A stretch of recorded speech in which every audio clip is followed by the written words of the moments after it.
Advocate protection act जो है वो अविलंब ही लागू किया जाना चाहिए।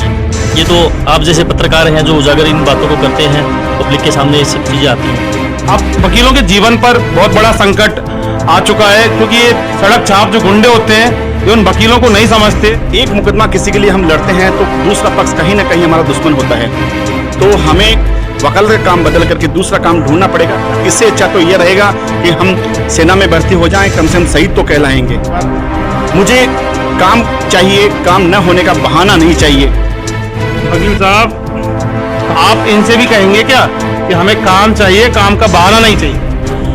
मेरा आपकी बात पे यही कहना है, काम सरकार को करना है तो करवाना आपको है, उसके लिए हम तैयार हैं, तत्पर हैं। वकील जुगराज चौहान की हत्या के बाद जोधपुर क्या, जयपुर क्या, राजस्थान के वकीलों में भारी आक्रोश व्याप्त है। मैं अभी खड़ा हूँ द डिस्ट्रिक्ट बार एसोसिएशन की ऑफिस के ठीक बाहर। यह हम बात करेंगे, हमारे साथ और भी मौजूद हैं एडवोकेट, बात करेंगे उनसे। आप बताएं साहब, ये जो मामला गंभीर है इसके बारे में अब आपका क्या कहना है? नाम बता दो आपका। विनोद सैनी। बताएं। मामला इतना गंभीर है कि एडवोकेट प्रोटेक्शन एक्ट जो है वो अविलंब ही लागू किया जाना चाहिए, क्योंकि अभी आपने बताया कि बड़े बड़े मामले तो सामने आ जाते हैं, लेकिन छुटपुट जो घटनाएं हैं वो अपने सामने भी नहीं आ पाती हैं। ये तो आप जैसे पत्रकार हैं जो उजागर इन बातों को करते हैं, पब्लिक के सामने ये सब चीज़ें आती हैं। तो हमारा तो यही मानना है कि एडवोकेट प्रोटेक्शन एक्ट है वो अविलंब जल्दी से जल्दी लागू होना चाहिए। यानी कि जल्दी से जल्दी लागू होना चाहिए। और ये वकीलों के जीवन पर बहुत बड़ा संकट आ चुका है, क्योंकि ये सड़क छाप जो गुंडे होते हैं ये उन वकीलों को नहीं समझते।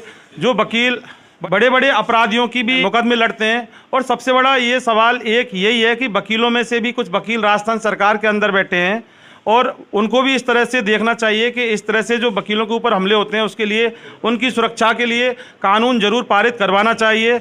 अब सवाल ये है कि जो सरकार के अंदर वकील बैठे हैं, क्या वो इस ओर सरकार का ध्यान दिलाते हैं? अगर वो इस सरकार से अगर इसके बारे में बात करें तो फिर सरकार भी ऐसा नहीं होगी कि वो इस ओर ध्यान नहीं देगी। हम बात करते हैं, एक वकील साहब और मौजूद हैं। वकील साहब, नाम बताओ आप।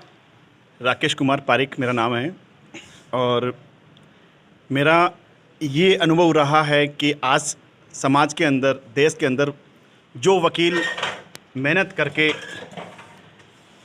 अपने किसी भी हालात में, जहाँ बैठने की जगह नहीं है, बरसात में, धूप में, कहीं भी, और अपने परिवार को छोड़ करके न्याय दिलाने का कार्य करते हैं। और एडवोकेट भी एक जो है वो एडवोकेट एक्ट के तहत ऑफिसर ऑफ द कोर्ट है, लेकिन उसकी सुरक्षा के लिए, उसकी व्यवस्था के लिए आज तक कभी भी कोई भी सरकार, चाहे वो सेंट्रल में हो चाहे स्टेट में हो, मैं केवल और राजस्थान की बात नहीं कर रहा हूँ, मैं ओवरऑल इंडिया की बात कर रहा हूँ, कहीं भी आप देखेंगे वहाँ पर एक ही स्थिति है, सारे एडवोकेट्स धूप छाँव में बैठे हैं और उनका कोई प्रोटेक्शन नहीं है।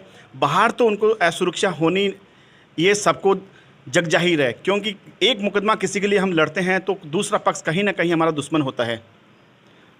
तो ऐसी स्थिति में सरकार और जनता के सामने भी ये स्थिति स्पष्ट है। हमें हमारे बार के अध्यक्ष वो तो सहयोग कर ही रहे हैं, लेकिन हम चाहते हैं ब्यूरोक्रेट्स, मीडिया, राजनीतिज्ञ, नेता लोग, वो सब इस चीज़ पे पुरजोर साथ देवें हमारा। अन्यथा एक समय ऐसा आएगा कि एडवोकेट प्रैक्टिस करने या किसी को न्याय दिलाने के लिए कोर्ट में आने से डरेगा, उसका परिवार उसको कभी कोर्ट नहीं आने देगा। और वो समय अब दूर नहीं है, वो दिन दूर नहीं है। ऐसे ही एडवोकेट्स के साथ में असुरक्षा रही, हत्याएं होती रही, तो हमें वकालत का काम बदल करके दूसरा काम ढूंढना पड़ेगा। कोई भी अपनी जान जोखिम में नहीं डालना चाहेगा। इससे अच्छा तो यह रहेगा कि हम सेना में भर्ती हो जाएं, कम से कम शहीद तो कहलाएंगे। तो मेरा यही निवेदन है माननीय मुख्यमंत्री राजस्थान सरकार से भी कि आप जितनी जल्दी हो सके इस एडवोकेट प्रोटेक्शन एक्ट को बिल्कुल पारित करें। और आप क्यों देरी कर रहे हैं, किस चीज़ के सोच विचार में पड़े हैं? आप राज्य कम से कम तीसरी बार मुख्यमंत्री हैं, और तीसरी बार मुख्यमंत्री होने के नाते आपको हर चीज़ का संज्ञान में है। केवल ड्राफ्ट बना करके विधानसभा में रख देना, ये रख देना।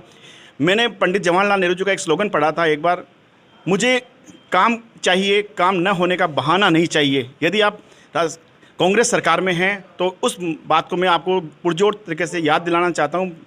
माननीय जवाहरलाल नेहरू जी का जो स्लोगन है कि काम होने का कोई बहाना नहीं होता है, काम नहीं करने के बहाने होते हैं। मैं निवेदन करता हूँ, हाथ जोड़ के पुरजोर सारे अधिवक्ताओं की तरफ से निवेदन करता हूँ कि हमारी हत्याएं नहीं हो, प्रोटेक्शन बिल लागू कीजिए।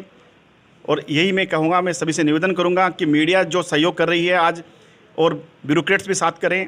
और आज बाहर जाके देखते हैं पुलिस डिपार्टमेंट, ब्यूरोक्रेट्स वगैरह जो भी हैं कि एडवोकेट्स को बारे में एक गलत राय पैदा हो चुकी है। वकील साहब, काम होना चाहिए, क्या कहा था नेहरू जी ने, काम का बहाना नहीं चाहिए। ये जो आपके वकील नेता हैं, ये जब चुनाव लड़ते हैं तब ये बड़े बड़े वायदे करते हैं, आश्वासन करते हैं और आपके एडवोकेट प्रोटेक्शन एक्ट लागू करवाने के लिए वायदे करते हैं। तो आप इनसे भी कहेंगे क्या कि हमें काम चाहिए, काम का बहाना नहीं चाहिए? मेरा आपकी बात पे यही कहना है कि आपने हमारे एडवोकेट्स जो अध्यक्ष जो नियुक्त होते हैं उनके बारे में कि ये वादे करते हैं, ये जो वादे करते हैं ये कहीं ना कहीं जो मिनिस्टर्स, जो नेता विधानसभा के अंदर जो जल्द ही इसको लागू करने की बात करते हैं, उसी आश्वासन के आधार पर इनमें एक एनर्जी आती है और हम भी वो चीज़ सुनते हैं। तो इसी आधार पर ये बोलते हैं और हमेशा ये साथ इसके लिए तत्पर रहे हैं, तत्पर हैं और आज भी कंटिन्यूशन में हैं। लेकिन काम सरकार को करना है और करवाना आपको है, उसके लिए हम तैयार हैं, तत्पर हैं। और हमें सरकार बताएं आप हमसे क्या चाहती हैं, हम आपके साथ में हैं, जनता आपके साथ में है, वकील आपके साथ में है। मैं माननीय सरकार से निवेदन करता हूं कि आदि ये वकीलों से आपको चाहिए, वकीलों के हस्ताक्षर चाहिए, वो सील चाहिए, कोई कमी पूर्ति है तो हमें बताइए, हम पूरी करने के लिए तैयार व तत्पर हैं। और हम आप किस बात को सोच करके क्यों बैठे हैं?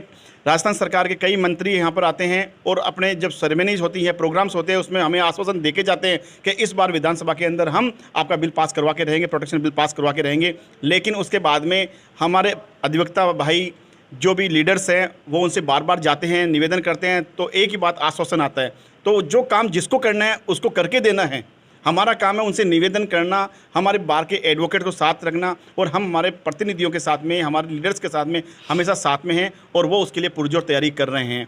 इसके लिए यदि किसी एडवोकेट से या किसी राजस्थान सरकार के सारे एडवोकेट से यदि सरकार को कोई भी मांग है तो बताएं, हम उसको पूरी करने के लिए तैयार हैं। लेकिन आप इस प्रोटेक्शन बिल को लागू कीजिए आप। चलिए, बहुत हो गया, लेकिन सवाल सबसे बड़ा यही है कि वकीलों की जान खतरे में है, वकीलों के लिए सुरक्षा कानून नहीं है।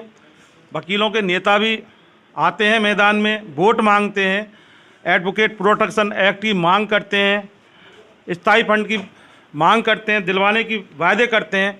लेकिन मैं जितेंद्र शर्मा इन्वेस्टिगेशन मीडिया के माध्यम से भी इन सरकार तो दूर की बात, लेकिन सबसे पहले मैं इन वकीलों के नेताओं से ये कहना चाहता हूँ, चाहे वो राजस्थान हाई कोर्ट के कार्यकारिणी हो या सेशन कोर्ट की दीवार एसोसिएशन जयपुर हो या डिस्ट्रिक्ट बार एसोसिएशन की कार्यकारिणी हो, कि जिस तरह से आप पे वकील साथियों को, अपने वकील साथियों का जब वोट मांगने आते हैं तो बड़े बड़े वायदे कर देते हैं, लेकिन सवाल आपके ऊपर भी उठता है। वकील की हत्या हो गई, उसका जिम्मेदार वो जो आरोपी हैं, उनके साथ साथ सिस्टम में बैठे और भी कई लोग हैं जो कि जिम्मेदारी से नहीं हट सकते। पवन कुमार के साथ इन्वेस्टिगेशन मीडिया के लिए मैं जितेंद्र शर्मा।